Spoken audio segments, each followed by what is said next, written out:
There is a map that is given to you at birth.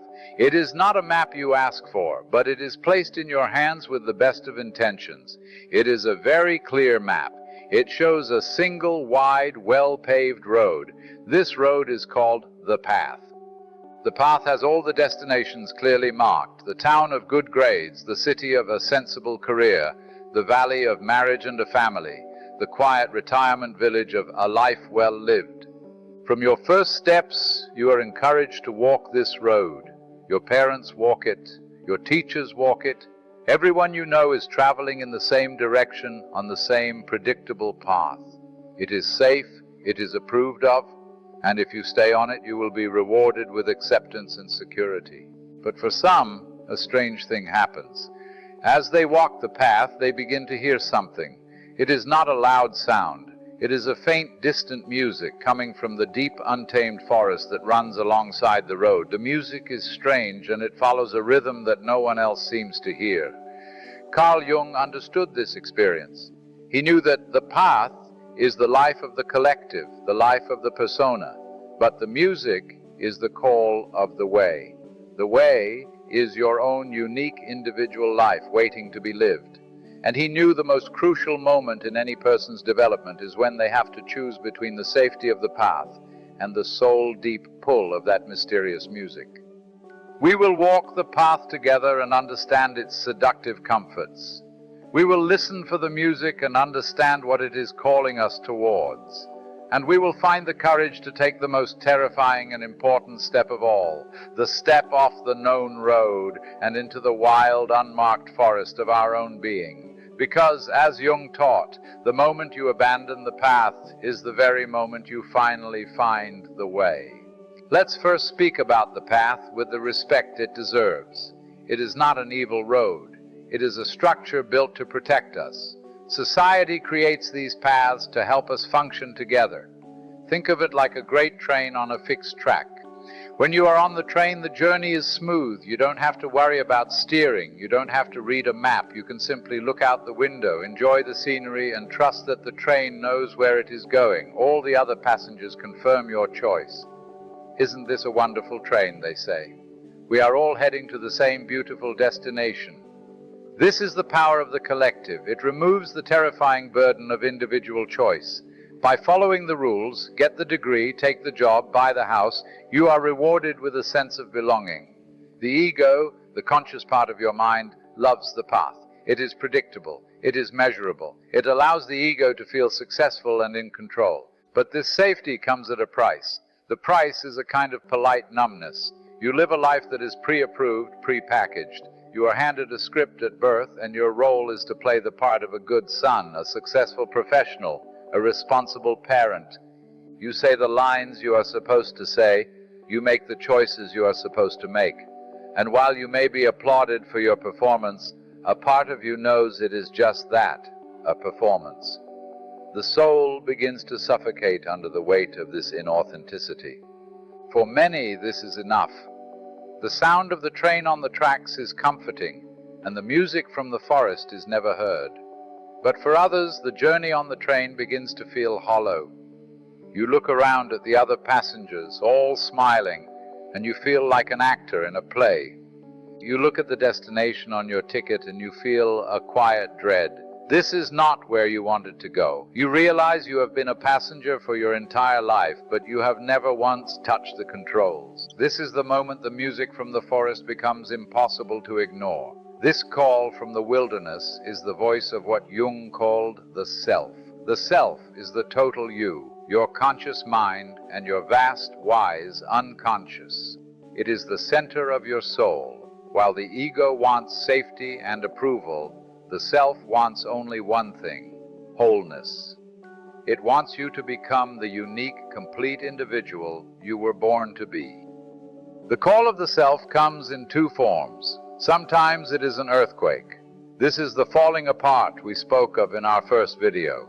The job is lost. The relationship ends. The emptiness becomes a loud, screaming crisis. But sometimes the call is not an earthquake. It is a slow, quiet whisper. It is the feeling of sitting in your beautiful house with your successful career and your perfect family and thinking, is this all there is? It is a gentle but persistent feeling of meaninglessness. The music is like the scent of rain on dry ground for a plant that is slowly dying of thirst. The plant has been getting just enough water from the gardener's daily schedule to survive. It looks fine on the surface, but its roots know there is a deeper nourishment it is missing. The scent of that wild, unpredictable rain is a promise of a different kind of life. It is the call to its own true nature. Whether the call is a roar or a whisper, it is the self trying to save you from a life that is too small. It is pulling the emergency brake on the train. The train stops, the doors hiss open, and for the first time you are faced with a real choice. Stay on the train, which will surely start moving again towards its predictable end, or step out, alone, into the wild. The moment of stepping off the path is the single most terrifying act of the human journey. It is a leap into the unknown. The path had rules, the forest has none. The path had company, the forest has solitude. The path had a clear destination, the forest only has the faint sound of music as a guide. It is like a ship's captain who has spent his entire life navigating a safe, well-marked canal. He knows every buoy, every turn. One day his inner compass starts pulling him towards the open, stormy sea. To leave the canal is to abandon everything he has ever known. It is to face storms, uncertainty, and the very real possibility of being lost forever. The other captains in the canal will shout that he is a fool. The sea is dangerous. Stay with us. To choose the sea is to choose your own soul over the approval of the fleet. This is what Jung called the night sea journey. It is the descent into the darkness of your own unconscious. When you step off the path, you leave the world of the ego's control and you enter the world of the self's mystery. You can no longer rely on external validation. You must learn to develop a new sense of navigation, an inner one.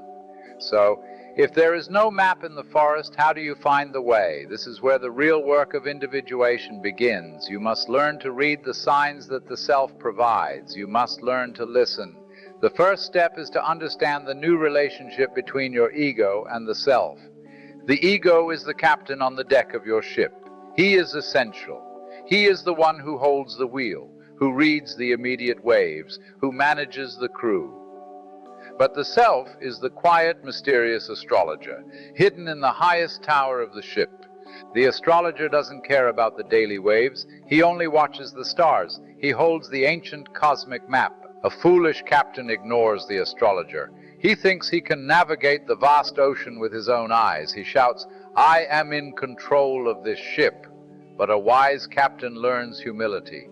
He learns to have a dialogue. He steers the ship day to day, but he humbly asks the astrologer, "Which star should I be following tonight?" He learns that true control is not about forcing a direction, but about aligning with a deeper wisdom. The astrologer, the self, communicates in a language that is not direct. It speaks in the language of symbols, and it sends its messages in 4 primary ways.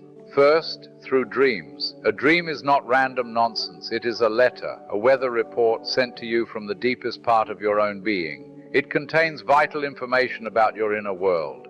Think of a recurring dream many people have. You are back in school and you are about to take a final exam that you are completely unprepared for. The ego's reaction is to dismiss it. That's a silly dream. But the self is sending a clear message. It is saying, there is an area in your waking life where you feel like a fraud, where you feel unprepared for a coming test. Pay attention to this. Learning to pay attention to your dreams is like learning to read the astrologer's letters. Second, through synchronicity. These are the meaningful coincidences that happen in your life. You are thinking of a problem and a book falls off a shelf open to a page that holds the answer.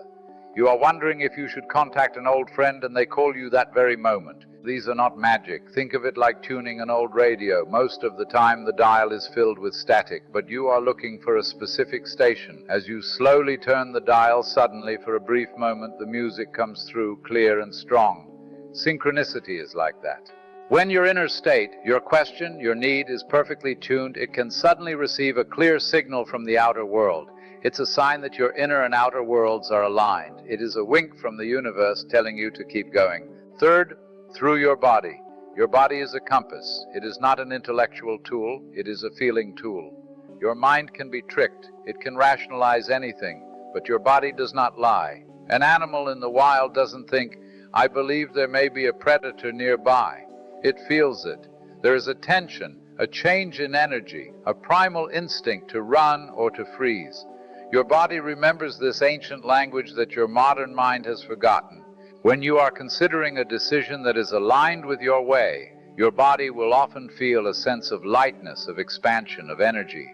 When you are considering a decision that takes you further away from your way, your body will feel a sense of heaviness, of tightness, of dread. Learning to trust these gut feelings is like learning to feel the magnetic pull of your own true north. Fourth, through projection, which we explored in our last video. The people who intensely irritate or fascinate you are messengers, pointing to the parts of yourself, both dark and golden, that you need to integrate to continue your journey. Navigating the way is a process of becoming quiet enough to hear the music, to read the letters, to tune the radio, and to feel the compass. This journey into the forest is at first a lonely one. When you step off the train, you leave the crowd behind. The people on the path will not understand your choice. They may call you selfish, lost, or irresponsible. And for a time, you must be willing to be misunderstood. You must find comfort in your own solitude. But a profound paradox occurs. By choosing the lonely path of becoming a true individual, you eventually open the door to true community. Think of it like this. The path is a pre-planned suburb where all the houses look the same. The residents are friendly, but the connections are often superficial, based on proximity and social convention. When you step into the forest, you are choosing to build your own unique house from scratch. It will be a strange and wonderful house that reflects your own soul. For a while, you will be the only one living in it. It will be lonely, but the authentic light shining from your unique house acts as a lighthouse. It eventually will be seen by others who have also left the path. They are out in the forest, building their own strange and wonderful houses. Slowly you find each other. You form a village, not a suburb of conformity, but a village of souls, a community based on mutual respect for each other's unique journey. This is the gift of individuation. You lose the shallow belonging of the collective, and you gain the deep connection of a true tribe.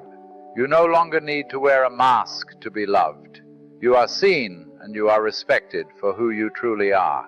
When you abandon the path, you lose the map that was given to you, but you discover the ability to draw your own.